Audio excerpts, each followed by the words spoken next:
Sa kasalukuyan, si Sir Jabin ay pansamantalang nananatili sa kanilang tahanan upang bigyang daan ang kanyang lubos na pagpapagaling at pagbawi ng lakas.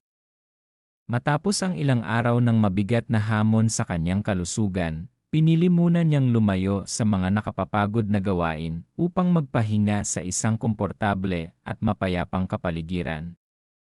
Napalilibutan siya ng pagmamahal at pag-aruga ng kanyang pamilya, na siyang nagiging lakas niya sa bawat araw ng kanyang review at recovery.